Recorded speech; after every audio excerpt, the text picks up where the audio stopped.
My pregnant ex keeps trying to move into my apartment. This is not my story. This is my friend's story that I'm posting for him because he doesn't have a Reddit and wants people to hear about this. Also, for convenience, I'm going to write this in first-person POV because pronouns are hard to keep up with. Everything here is approved by my friend, so I, 21 male, have an ex, Angelica, 20 female.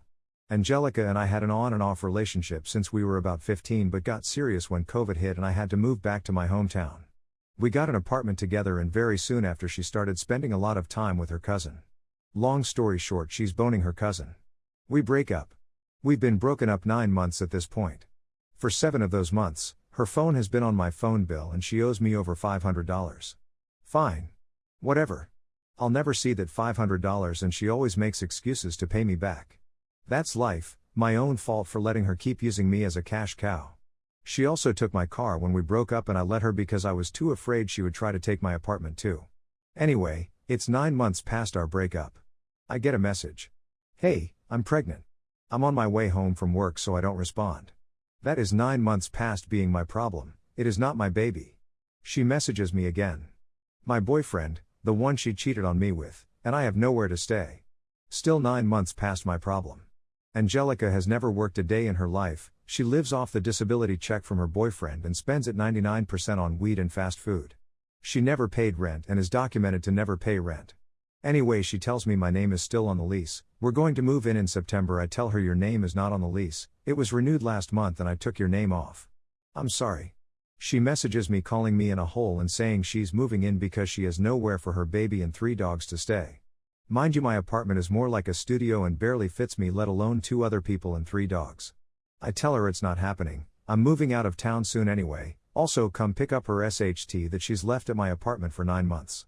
She says no and if I throw it away she's going to press charges. I tell her it doesn't matter because when I move I'm throwing it away. She later called my landlord and told him I was planning to move out. I got upset at this and told her I ran the numbers on the car, it's still in my name. Get the car out of my name now or I'm repossessing it or she can leave me the FK alone.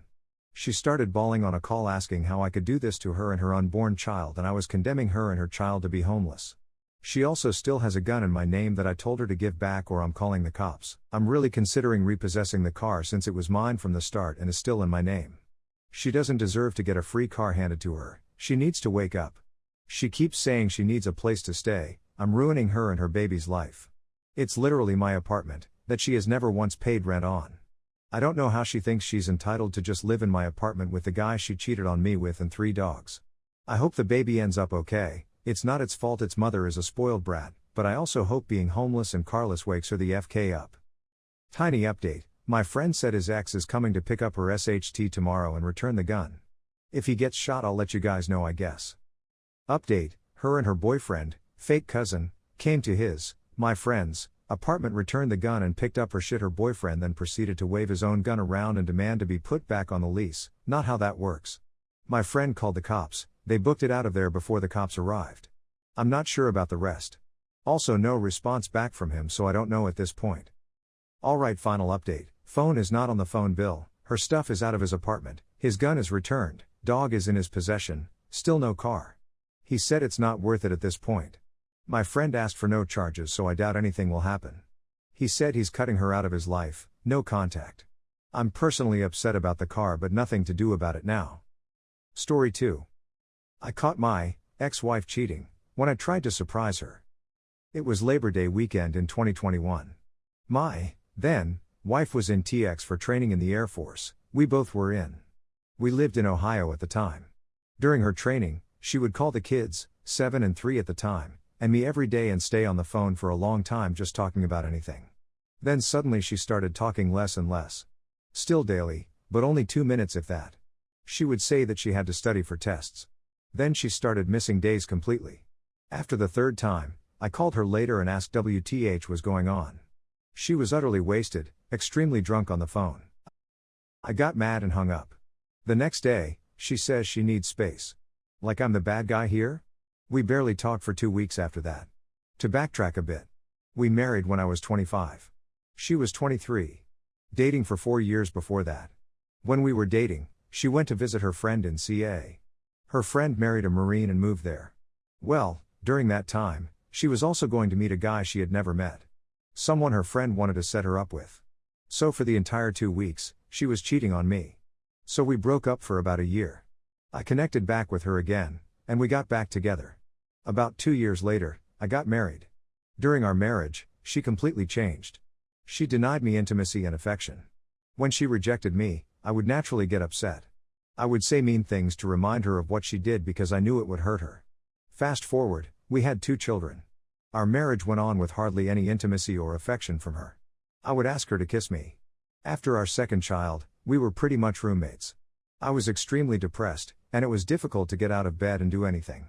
I realized I wasn't the father I wanted to be, not the husband, and sought mental health. So back to the time after we started to stop talking after our argument. I thought the spark had been missing in our relationship, and I blamed myself for my depression and anxiety. So I got a babysitter for the long weekend. She had mentioned that she wanted to get away and go camping by herself.